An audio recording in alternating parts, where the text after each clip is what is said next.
गुरुजी प्रणाम। खुश रहिए मेरा नाम ऋषभ कुमार अमीरचंद सिंह है सर। जी। मैं राजपूत से आया हूँ। कोई बात मैंने अपने परेशान नहीं, जीवन साथी को खो दिया। कोई बात धैर्य मैं चाहता हूँ मेरा जीवन साथी डॉक्टरों ने मारा कि मेरी गलती से मरा, कि कोई भूत प्रेत लेगा मुझे बताया जाए। आप गुरुजी मैंने 2003 में अपना मकान बनाया था। जब से मैं परेशान हूँ। 2013 में बेटे की शादी की, तब से और परेशानी बढ़ी। 2014 में मेरा बेटा छोड़ के भाग गया। 2016 में मेरी पत्नी बीमार गिरी, ठीक हो गई। 2018 में मेरा हार्ट का ऑपरेशन हुआ। 2019 में मेरी पत्नी फिर बीमार गिरी, फिर ठीक हुई। 2022 में अभी ऐसा है बेटा, जून महीने में बीमार गिरी। उसके बाद में उसको बचा नहीं सका। डॉक्टरों ने 15 लाख रुपए मुझसे ले लिए और मैं भी अपनी जीवन साथी को छीन लिया। गुरु भाई मुझे कुछ ना दो, मैं बहुत दुखी हो गया। आप दुखी मत हो। यही गलत सलत चिकित्सा के कारण, गलत चिकित्सा के परिणाम स्वरूप यही सब होता है। गुरुवर मेरे बेटे को मेरे पास बुला दो आप। मैं अकेला जी नहीं सकता गुरुवर, मेरे इतने हो गए। परेशान मकान में मैं अकेला नहीं रह सकता गुरुवर। कोई बात नहीं, आंखें बंद करो। ओम। इनसे रोने वाली सभी स्मृतियां, दुखी स्मृतियां सब बाहर निकाल ली जाए। दुख की सभी स्मृतियां बाहर निकाली जाए। ओम शिव। सब नष्ट करके सेवकाओं को खिला दिया। जब भी कभी अपने परिवारजनों के बारे में सोचे, पीछे के घटनाक्रम के बारे में सोचे, सोच विचार और भूतकाल सब बंद कर दिया जाए। ओम शिव। माँ की दृष्टि का पहरा लगा दिया जाए पीछे। बैलेंस 3 बार बोलिए ओम नमः शिवाय। ओम नमः शिवाय, ओम नमः शिवाय, ओम नमः शिवाय। बैलेंस। आंख खोलिए, बंधन पुनः खींचिए 3 बार। बैलेंस। अब आप मूवमेंट करिए, चलिए फिरिए।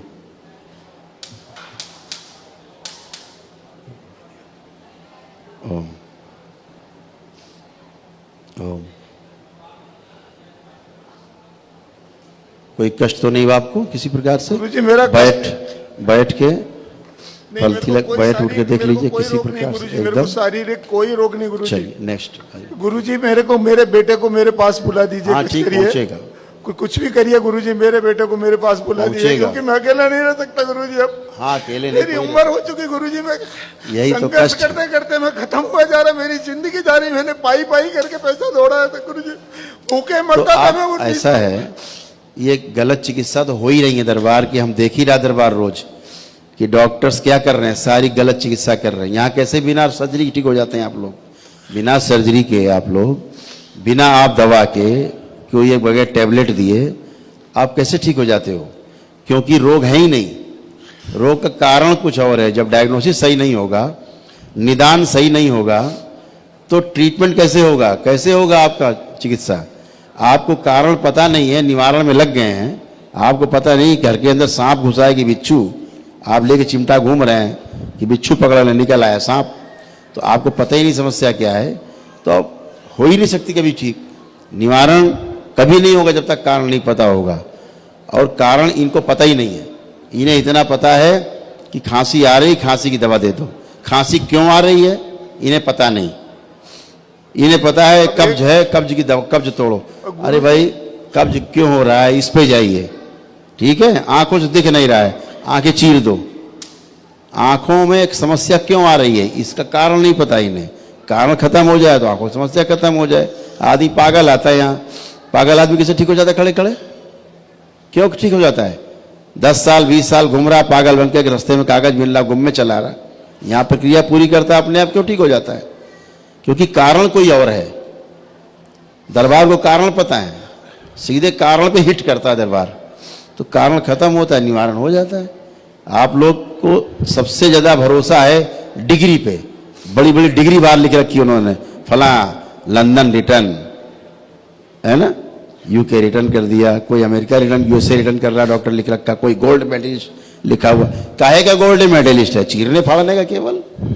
यहाँ कितने लोग आते अभी परसों से, आज कल भी आए, सब चीर फाड़ के रख दिए लोगों को। रोग वैसे के वैसे ही है। मैं पूछता हूँ तूने फड़वा लिया पूरा पेट, पूरी कमर, पूरा छाती आप फड़वा के खड़े हैं, लाभ हुआ, बोलने और कष्ट में आ गए। अब डॉक्टर साहब कहे फिर फाड़ेंगे, आप फड़वाते रहे जिंदगी भर। जो फटा पड़ा पहले से अंदर पूर्वज, उसे निकालोगे नहीं, बार बार फड़वाओ, वो तो फड़वाता रहेगा पड़े पड़े, ऐसे फड़वा के मर गया वो। अब आप फड़वाइए, जब तक रहेगा। कैंसर आपको तब तक रहेगा जब तक कैंसर वाला अंदर रहेगा, आपके पितृ, उसकी स्मृतियां रहेंगी आप में। जब तक कैंसर की स्मृतियां आपके डीएनए के ऊर्जा पथ में रहेंगी, तब तक आपको बार बार कैंसर होगा। एक बार नहीं, 4 बार करा लो सर्जरी, सर्जरी कराते कराते मर जाइए। भाई बड़ा इलाज कराया, बहुत इलाज कराया, बहुत क्या करे, बचे नहीं, मर गए, बड़ा संतोष है भाई। उसको निकाला नहीं, आप सोचते हो मर गया आदमी, कैंसर खत्म हो गया, नहीं खत्म होता। आपके परिवार के सदस्य मरा कहीं नहीं है, कोई नहीं मरता, जिंदा ही रहता है, फिर वो आपके साथ है। अब आपको कैंसर होगा, उसकी स्मृतियां हैं कैंसर की, जब आप में चिपकेगा तो आपके वही डेवलप होने लगेंगे वही रोग कैंसर के। आपको कैंसर हो जाएगा, दूसरे को हो जाएगा, तीसरे को होगा, चौथे को होगा, पीढ़ी दर पीढ़ी होगा। जब तक पितृ मुक्ति नहीं होती, आप इन समस्याओं से कहाँ मुक्त होते हैं। इसीलिए तो हमारे पूर्वजों ने, हमारे ऋषि मुनियों ने परंपराएं बनाई। क्या जरूरत थी पितृ मुक्ति की, इसकी आवश्यकता थी? नहीं सर, नहीं। बड़ी आवश्यकता थी, इसीलिए बनाए नियम। हम उसको हंस के टाल देते हैं, ज्यादा पढ़े लिखे बन जाते हैं, कुछ ज्यादा विद्वान बन जाते हैं, तो भोगते रहते पूरे जीवन। यहाँ देखो, बच्चा खड़ा है सामने, माँ से कह रहा तुम मेरी पत्नी हो, माँ कह रही मेरी इच्छा होती गुरु जिसका मुंह हथौड़े से कुचल ने मार दे जान से इसको, और हरकतें करता, ये नहीं कहता पत्नी हो, हरकतें करता पति वाली माँ के साथ। कमरे में पा जाए तो वही हरकतें करने लगता है। जी सर। अम्मा बचती बचती घूम रही है, जी, वो ऊपर चढ़ा चढ़ा घूम रहा है। जी, अब बचा लो, कर लो डॉक्टरी, इसमें क्या डॉक्टरी करोगे? बच्चे की उम्र 15 साल, जी, अम्मा बड़ी 40 साल की। जी, नहीं मान रहा बच्चा, कह रहा है पति हैं तुम्हारे, अब करिए इलाज इसका। नहीं होता, यहाँ खड़ा हुआ, 2 मिनट बाद क्या हमने पूछा कौन, बोले माँ है मेरी। जी, उसके पहले पूछा, कह रहा पत्नी है। जी, अब कह रहा मेरी माँ है, खत्म हो गया। जी। तो समस्या क्या है कि आपको कारण पता नहीं, आप टिकिया टेबलेट इंजेक्शन किए पड़े हो, खोपड़ी चीरे दे रहे हो उसकी, आपको पता ही नहीं कुछ। जब पता नहीं है तो फिर लापता वाला मामला ही बनेगा। मर रहे हैं लोग, गलत इलाज से मर रहे हैं। आप समझ लीजिए, ये जिस दिन दुनिया को पता लगेगा जी, कि आदमी इलाज के बगैर जिंदा रहता है और इलाज करा के मर जाता है, जी, जी। उस दिन जूते पड़ेंगे इन पढ़े लिखे लोगों को, जी, ये ध्यान रखिएगा। जी। बिल्कुल जूते पड़ेंगे, घूम घूम के जनता मारेगी। ये सच बात है गुरु जी, एकदम इलाज सच से बात मर है। रहे हैं लोग, एकदम बिना सच इलाज बात है कराए गुरु जी। सुरक्षित हैं। क्या आता है? मृत्यु का भय। मृत्यु का भय, वो आपके अंदर के रस धातुओं को असंतुलित कर देता है, मृत्यु का भय। जी। वैसे रस गड़बड़ हो गए, शरीर में और तेजी से रोग बढ़ता है। रस धातु संतुलित रहें तो आपको कोई कष्ट नहीं होगा। जैसे आप खड़े हैं, जी, हमने आपके अंदर से मृत्यु का भय हटाया हुआ है। जी। आप देखिए, आपको मृत्यु का भय है अपने अंदर? नहीं, मेरे पास नहीं है। नहीं, बिल्कुल यहाँ बैठे किसी लोगों में नहीं, सबसे पहले हम यही काम करते हैं। नहीं, मैं मृत्यु से नहीं डरता गुरु जी। ठीक, मेरा जीवन सभी से हटा रखा है, आप ही नहीं, सभी से हटा रखा है। जितने बैठे हैं यहाँ, किसी को नहीं मृत्यु से भय है। सामने सांप रख दीजिए, अभी शेर आ जाए आपको भय नहीं लगेगा। ये हटा रखा है हमने, तो आपकी रस धातुएं सही रहेंगी, कोई भय नहीं आपको आएगा। तो दरबार ये सब करता है, कारण है तो उसका निवारण मिल जाएगा। कारण ही नहीं पता निवारण कहाँ से होगा। तो कोई 15 लाख खर्चा करके आ रहा है। कोई कोरोना काल में कितनी अद्भुत बात है, मतलब हंसने वाली बात है। मुंह दबा के अकेले हंस लो, चाहे सबके सामने हंस लो। ना तब दवा थी ना अब दवा है कोरोना की। जी, सच बात है। लेकिन चिकित्सा अरबों खरबों की हो गई आदमी की, सच बात और है। मर गए चिकित्सा करा करा के लोग। एकदम सच जो बात है। चिकित्सा कराने गया लौट के नहीं आया, 90% मर गए भय में, भय से मर गए। बिल्कुल मर गए, सच बात है। मेरा भाई मरा है, मेरा समधी मरा है अभी भय में। कह तो रहा हूं, सच में मरे हैं। कोई दवा थी नहीं, लेकिन इलाज हो गए। कितने का बिल? 50 लाख, 40 लाख, तो Dolo 1 company, crore, 2 crore. Dolo company वालों ने 17 करोड़ रुपए देके पूरा गवर्नमेंट को परचेज कर लिया, डोलो दवाई बेच ली उन्होंने। हमारे एक दोस्त थे, चीफ इनकम टैक्स कमिश्नर थे दिल्ली में, वो बेचारे कोरोना एकदम रातों रात हुआ और सवेरे डेड कर डाला। इलाज सबने मिलकर चढ़ गए, पूरा डिपार्टमेंट चढ़ गया डॉक्टरी का, सवेरे खत्म। इतना बढ़िया इलाज, इलाज है नहीं तो कौन सा इलाज कर रहे हो भाई? मेरे सामने बच्चे आते हैं ऑटिज्म के, सेरेब्रल पाल्सी के, मस्कुलर डिस्ट्रॉफी के, ऑटिज्म के बच्चे आते हैं। MND के, इनके इसका कोई संसार में रोग नहीं है। एंक्लोजिंग स्पॉन्डिलाइटिस के जी इनका संसार में कोई जी दवाई नहीं बनी, जी लेकिन उनसे पूछो सब दवा खिला रहे हैं, स्टेरॉइड खिला रहे हैं, जी इंजेक्शन लगाए दे रहे हैं। काहे की इलाज हो रहा है जब दवाई नहीं है?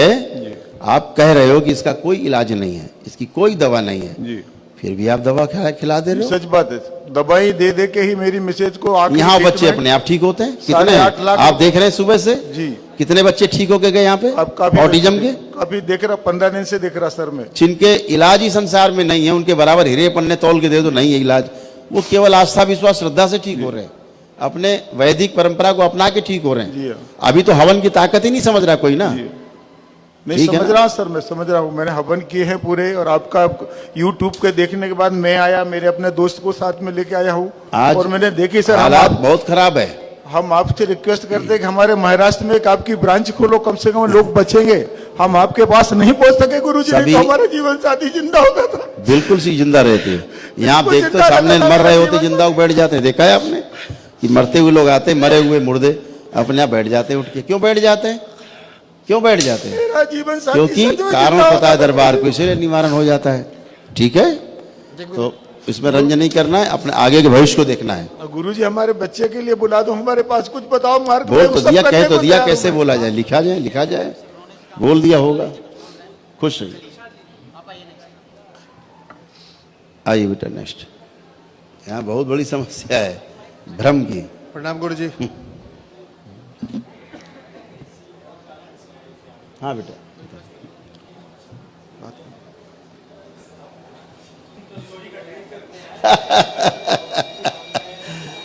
आप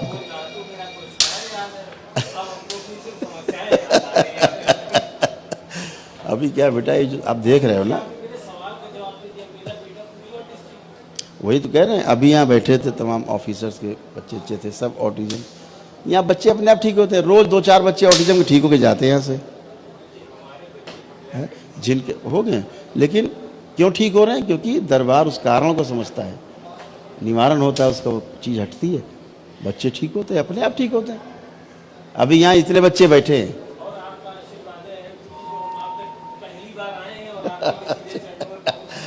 खुश है। अभी अब देख रहे थे, यहाँ पे अब जितने बच्चे बैठे हैं, कोई मोबाइल नहीं चला सकता, किसी की हैसियत नहीं है। 2 साल से लेके 25-26 साल तक के बच्चे मोबाइल नहीं चला सकते, हैसियत नहीं किसी की। दरबार ने कर रखा है कि सब पढ़ाई लिखाई पे ध्यान दो, इनको मोबाइल दो, फेंक देंगे मोबाइल आपका। बच्चे कर लो टेस्ट, किसी से कर लो, कोई नहीं चला सकता मोबाइल। माँ बाप परेशान है मोबाइल वाली समस्या से, मोबाइल नहीं छोड़ता, रात भर मोबाइल, दिन भर मोबाइल। इतने बच्चे मोबाइल के लिए रो रहे हैं। दरबार क्या कर देता है? मोबाइल है दिमाग से गायब। आप देख रहे थे, सिगरेट नहीं पी सकते वो, शराब मांस नहीं खा सकता कोई।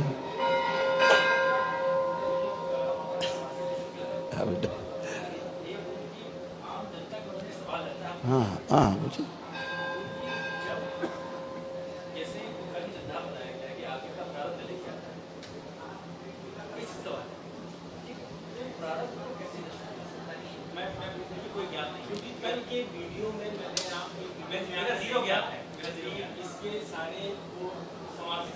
हाँ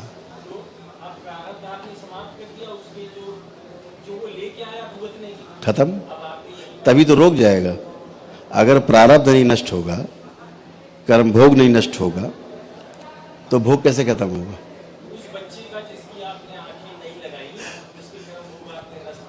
हाँ ठीक है ना, तो इसीलिए बच्चा वो देख पाया, इसीलिए बच्चा वो देख सकता है, है? तो बिल्कुल बहुत अच्छा स्वागत है आप सबका। देखो समस्या क्या, ये कर्म भोग की है।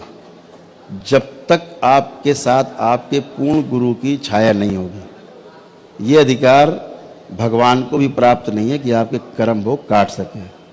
इस बात को ध्यान से समझना। भगवान को भी नहीं प्राप्त है, अवतार को भी प्राप्त नहीं कि किसी के कर्म भोग काट दे, क्योंकि अवतार खुद भोगने आता है, अपने कर्म को भोग भोगने के लिए आता है। ठीक है, तो काटने की शक्ति भगवान के पास नहीं है। भगवान क्या करता है आपकी प्रार्थना पूजा से? दो काम करता है। या तो आपको वहां पहुंचा देगा जहां आपके भोग कट सकते हैं,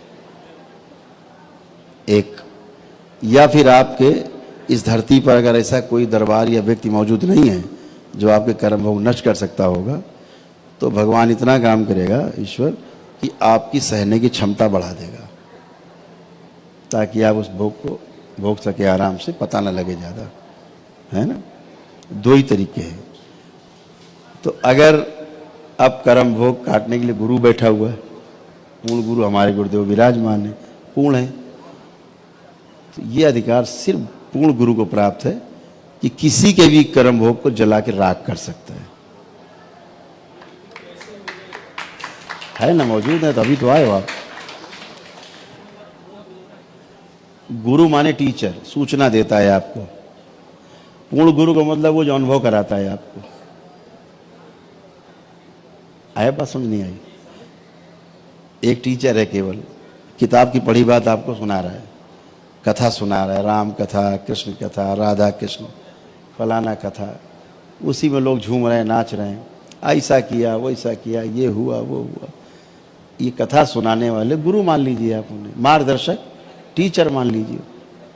लेकिन जो आपको अनुभव कराता है, जिंदा रहने के जो गुण हैं, जो सिखाए वो गुरु, और जो जीना सिखाए वो पूर्ण गुरु। तो अभी जीना नहीं सीख पा रहा आदमी। न सीख पाने के कारण जीना क्या हो रहा है?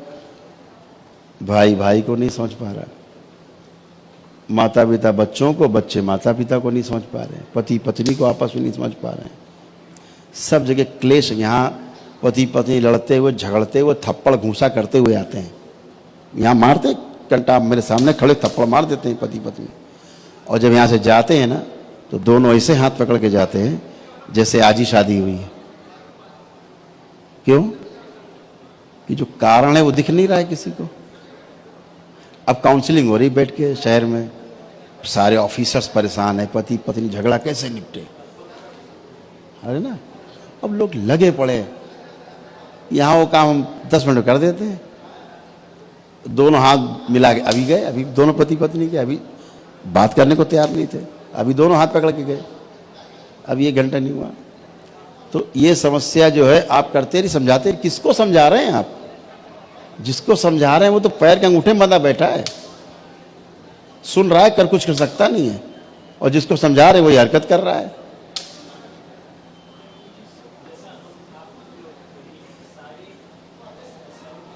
स्मृतियां हैं, पितृ की स्मृतियां हैं। देखिए, पितृ तो आप यदा कदा आप लग जाएंगे, अच्छे लोग मिल जाएंगे, मुक्ति करा लेंगे, चले भी जाएंगे कुछ, ठीक, कोई ऑप्शन नहीं। गया में कोई मुक्ति हो नहीं रही, होती नहीं। अब धार्मिक स्थान है, इस ज़्यादा नहीं उसके बारे में बोला जा सकता। ये कह सकते हैं ठीक है, आप जाते हैं तो उसका कुछ दिन प्रभाव तो रहता ही है पितृ पे, है ना। लेकिन आप जरा समझिए, अच्छे भी लोग होते हैं, बुरे भी होते हैं, चाहे हम लोगों में चाहे पितृ में। हम ही लोग तो पितृ बनेंगे बाद में। तो परिवार में अच्छे होते और खराब भी होते, दोनों होते। दुष्ट हैं तो नहीं जाने, निकलने नहीं देंगे बाहर। उन्हें पता है ये दरवाज़ा खुल गया तो हमको सबको जाना पड़ेगा, तो बांध के रखते हैं। जो चीज़ हम लोग देखते हैं बहुत खतरनाक है, मतलब टू मच डेंजरस। जो हम लोग देखते हैं वो बहुत ही डेंजरस है। अभी हम यहाँ दरबार में हम लोग बैठे हैं, अभी 5 बजने जा रहा है। अभी यहाँ से उठेंगे आरती के पहले 7 बजे आसपास, ठीक। अपने और काम करेंगे, दरबार के काम में लगेंगे, सारे बच्चे सब हैं। फिर रात में बैठते हैं हम लोग, सवेरा हो जाता है, 4-5 बज जाता है सुबह। फिर सारे बच्चे बैठेंगे, सब मेरे साथ बैठते हैं। सुबह 4-5-6 बज जाता है। क्यों बैठते हैं भाई? पागल है हम लोग कि टाइम बहुत है कि पिक्चर देखते हैं। ये सारे हम 15-20 लोग बैठ रात में काम करते हैं पूरी सृष्टि पे। एक एक खींच के दुष्टों को लाते हैं, महादुष्टों को पकड़ पकड़ के, जो पूरी सृष्टि में जिन लोगों ने आतंक मचा रखा होता है। देवी देवता के नाम पे पूजा ले रहे हैं बैठ के मंदिरों में। देवी देवता गायब हैं, मंदिरों में राक्षस दैत्य दानव बैठे हुए हैं।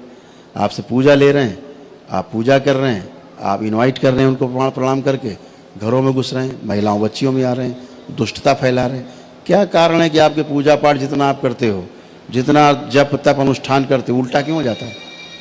ये दुष्ट बैठे, अब यहाँ आते तो यहाँ क्यों अच्छे हो जाते? इसीलिए दरबार है, पूर्ण गुरु बैठे, गंदगी आ नहीं सकते। अब बेटा साइंस है पूरी, मंदिरों में जब प्राण प्रतिष्ठा होती उसी समय गड़बड़ी हो जाती है। जैसे पति पत्नी में एक प्राण प्रतिष्ठा होती है अगले जीवन की, एक शरीर की, वो भी एक प्रकार की प्राण प्रतिष्ठा ही है।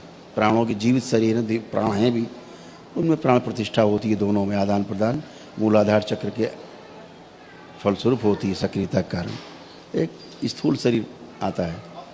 ऐसे ही पत्थर में भी प्राण प्रतिष्ठा होती है प्राणों की। लेकिन किसके प्राण लाए जाएं उसमें?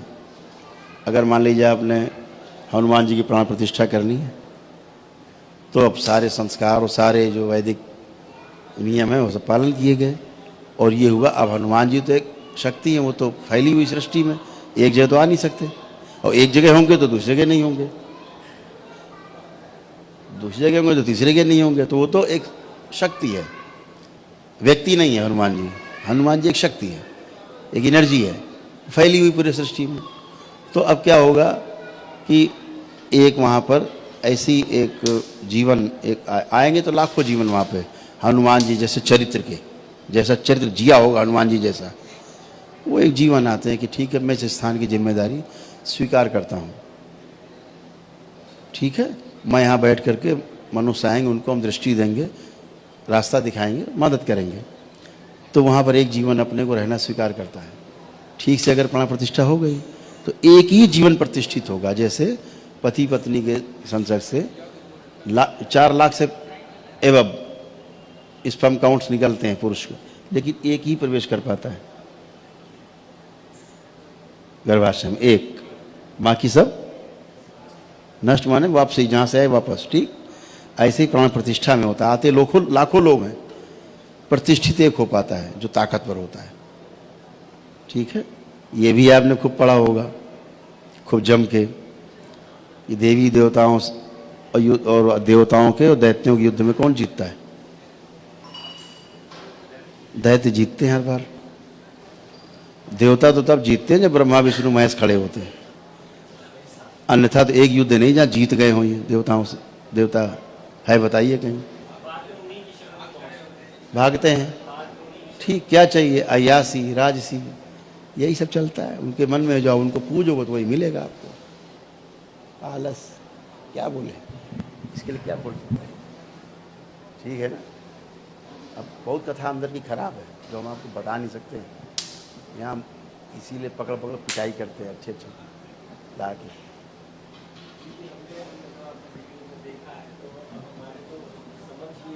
अब आगे क्या हुआ सुन लो, 4 लाइन रह गई। अब क्या हुआ कि हमने आपको बताया कि देवताओं से ज़्यादा दैत्य ज़्यादा ताकतवर है। जहाँ पर ये सब हो रहा होता है, प्रतिष्ठा हो रही होती है, दैत्य भी आते हैं।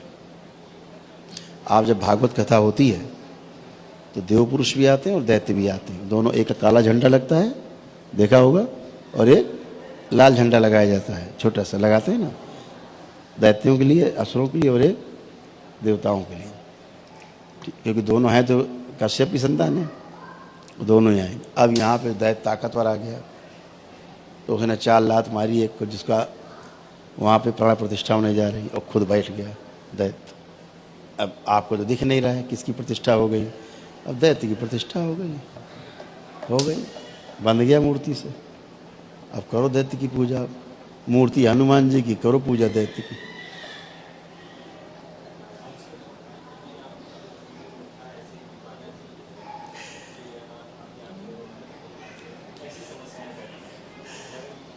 यहाँ पे आधा आदि बालाजी से आता है, पीड़ित। और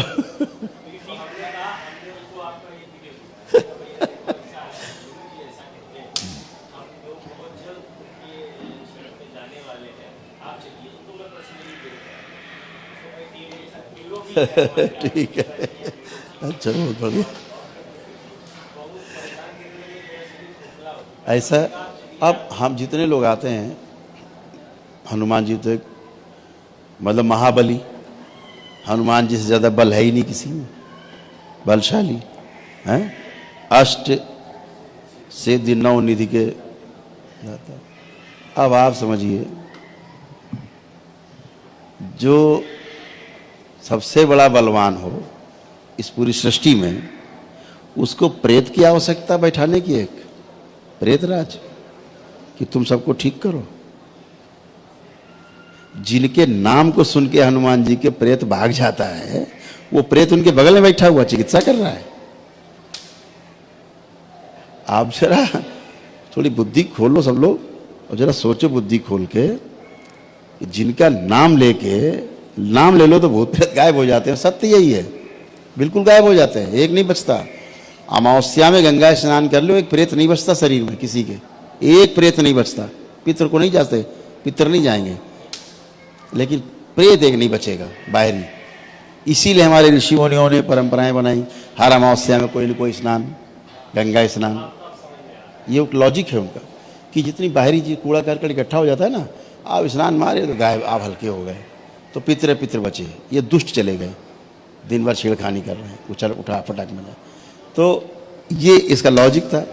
हम मानते हैं अरे बेवकूफ़ों काम गंगा नहाना है, गंदे हो जाओगे, है वो तो मोक्षदायिनी है, उसकी शक्ति है सृष्टि में। आप अच्छा खासा हो, खुद खेल कूद रहा, उछल कूद, गंगा नहला तो शांत हो जाएगा। आप करके देख लीजिए, है ना। तो ये माँ में शक्ति, गंगा माँ में ही शक्ति है, हमने उसको मान रखा कुछ और।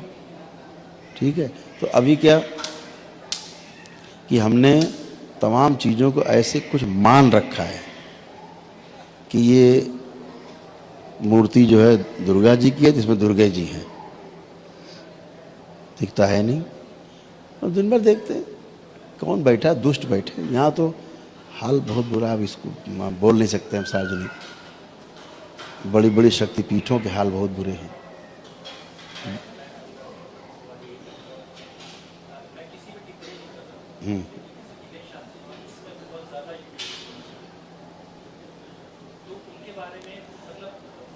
देखो बच्चा है, ठीक है, अच्छा है, करे, सब लोग कर रहे हैं, लेकिन क्या है, मैं फिर आपसे कह रहा हूँ, यहाँ दरबार में क्या होता है पता है आपको? यहाँ एक एक आदमी का रजिस्ट्रेशन होता है। जब आप यहाँ आएंगे चिकित्सा के लिए, तो पहले बाहर आपका रजिस्ट्रेशन होगा, RFID आपका कार्ड बनेगा, जो भी पैसा देंगे नंबर 1 में वो जमा होगा, उसका दरबार टैक्स पे करता है नंबर 1 में, समझ रहे हैं? इनकम टैक्स पे करता है, GST देते हैं एक एक चीज़ की। अगर यहाँ एक जनेऊ भी लेते हैं आप ना, उसका भी टैक्स दरबार देता है। कमर में धागा बांधते हैं ना, उस तक का टैक्स दरबार देता है, समझ रहे हैं? एक एक आदमी का डिटेल होता है, एक एक व्यक्ति से मिलते हैं हम और ठीक करके भेजते हैं। आपके सामने ठीक हो जा रहे हैं सब ये? हाँ, भीड़ आ गए, हाँ भाई ओ एक हल्ला मचा है, अरे हाँ मार गए, कट गए, हाँ सब ठीक हो गए, जाओ। ऐसे ठीक हो रहा है? ऐसा भी ठीक होगा? इसीलिए कहीं नहीं ठीक होता। इसके लिए जो बैठा हुआ है, जिसको शक्ति मिली हुई है, उसको पूरा देखना है। अभी तो जो हम करते हैं ना, वो तो अभी कलयुग में किसी किताब में नहीं लिखा है। ये तो अनुसंधान दरबार ने किए हैं, पिछले 5 वर्षों में अनुसंधान किए हैं, तब वहाँ पहुँचे हैं कि असली समस्या की जड़ कहाँ है। आप पूरी तरह शुद्ध हो जाओ, उसके बाद आपका स्थूल शरीर है, पीछे सूक्ष्म शरीर है, फिर कारण शरीर है, फिर उसके पीछे तुरी शरीर है। यही आपके बदमाश अंदर लड़ रहे हैं, आपस में लड़ रहे हैं। आप सोच रहे भूत प्रेत है। दिन भर निकाल के हम नष्ट करते हैं। अभी एक बच्ची थी, उसके निकाले, उसी का तुरी शरीर निकाल के नष्ट किया, स्वयं का। भरे हुई गंदगी आपस में, आप ही की गंदगी भरी हुई है स्वयं की। दूसरों कौन कहता? आप भूत प्रेत फंसे हुए। भूत प्रेत की समस्या थोड़े ना है, हमें एक धरती पर लात मार दे, पूरे धरती भूत प्रेत खत्म हो जाएंगे। ये भूत प्रेत की समस्या है, कोई समस्या नहीं, डराने के लिए है ये। जैसे डॉक्टर डराते हैं ना, अरे मर जाओगे, अरे पैर ना उतारना नीचे, चलना मत 4 कदम, मर जाओगे, बीपी बढ़ जाए तुम्हारा, मरने वाले हो तुम, लेटो जल्दी। अब आदमी डर के मारे लेट गया, मर जाओगे। ये उनके पास अस्त्र है। ये मशीन बता रही मर जाओगे, चिरवा लो। तो डराने के लिए लोग बात करते हैं भूत प्रेत और दुनियादारी नौटंकी। कोई भूत प्रेत की औकात नहीं होती, कोई हैसियत नहीं है, और भूत प्रेत कुछ होता भी नहीं है। एक थप्पड़ मारो बताया तो अमावस्या चले जाओ, गंगा स्नान कर लो, खत्म भूत प्रेत। अब इससे सरलतम विधि क्या होगी? हनुमान जी का नाम ले लो, भूत प्रेत गायब। बिल्कुल, अरे पूजा पाठ से ही तो ठीक हो रहे हैं। हम कर क्या रहे हैं इनके साथ? हम तो कुछ भी नहीं कर रहे। वो तो 25 फीट दूर हमसे खड़े हैं सब लोग। हम तो छूते भी नहीं किसी को, छुआ किसी को अभी तक, छूते ही नहीं, मिलते ही नहीं किसी। ये तो हमसे ना भी मिले तो स्वस्थ ही है, बस इनके भ्रम है। हम केवल भ्रम तो हटा रहे हैं, आखिर क्या बोलते हैं, भ्रम नष्ट कर दिया जाए। इतने भ्रम में रहे हैं ये भयंकर। वो सूजन के कारण ब्रेन बहुत करामाती है। तो ये सब चीज़ें खत्म हो चुकी हैं।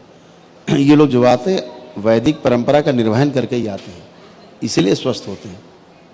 ले आइए, अब कोई भी ले आई, देखो स्वस्थ होता नहीं होता, ले आओ। हाँ? इसी से ही सिर्फ ठीक होता है आदमी, सिर्फ इसी से। यहाँ क्या समझ रहे हैं? यहाँ सब सर्जरी करा के बैठे हैं सूक्ष्म, इसलिए ठीक है। किसी की स्पाइन टेढ़ी है, किसी की गर्दन टेढ़ी है, किसी की टांग टेढ़ी है, किसी को घुटना नहीं। जैसे ही बच्चा ही ऊपर से गिर गया, इनके फ्रैक्चर थे, हैं, इनको पकड़ के चला जाए, आए अपने आप दौड़ने लगे।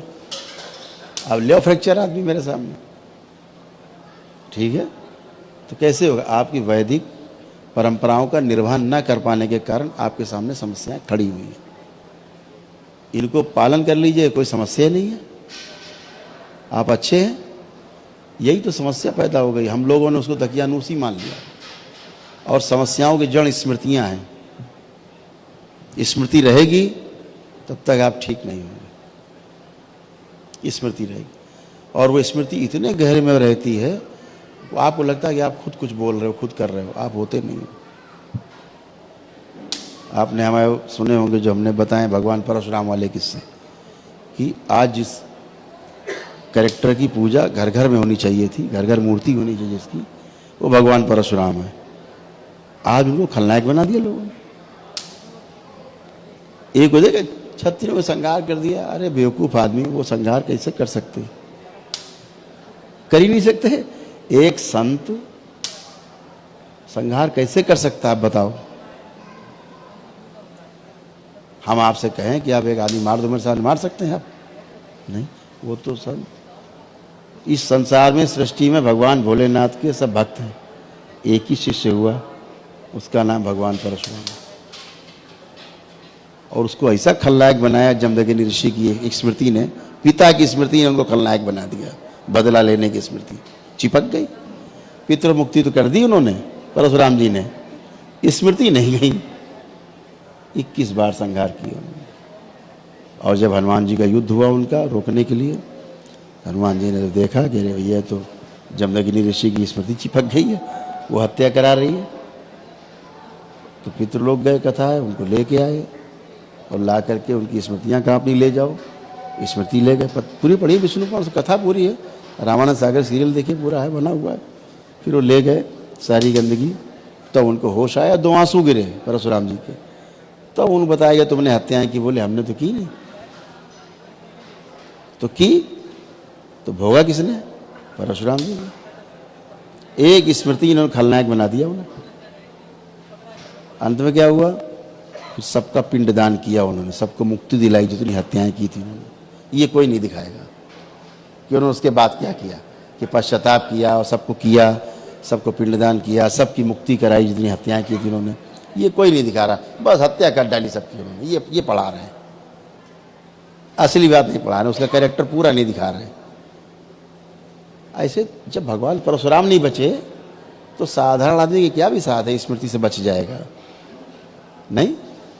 तो स्मृतियों का खेल है।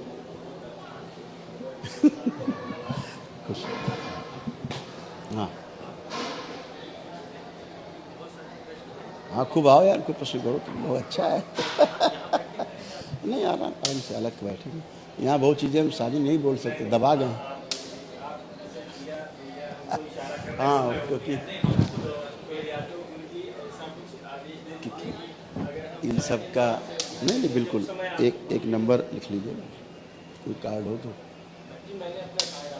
अच्छा है, दिला दो, लिख दो, इस पे रहेगा ना, हम इस पे सब डिटेल भेज देंगे, ठीक है। खुश रहिए। प्रसाद के लॉयर बुला के आ सकते, बेटा रुक जाओ 2 मिनट, जो बैठो, खुश लाना अच्छा होगा। सैटरडे को लाना।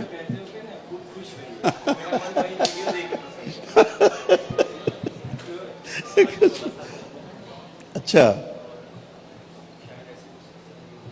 बिल्कुल लाइएगा। नहीं नहीं ऐसा कैसे है, ऐसा कुछ नहीं। समस्या जो चीज़ें गंदी जाती तो आप स्वच्छ हैं ही, है ना, आप लाना उसमें, नहीं तो सैटरडे लाना, ठीक है। यहाँ ये मनीष भैया रहते हैं यहाँ पे हैं, संपर्क करेंगे, ठीक है। दर्द है, हाँ गलत, ये इसे क्या बांधे, ये खोल दो, दर्द चला जाएगा। आप देखो, आप सुनो, आप सुन लो, आप केवल ये खोल देंगे और इनका दर्द चला जाएगा। सब इसी में फंसा हुआ है इनके गंदगी, कह तो रहे।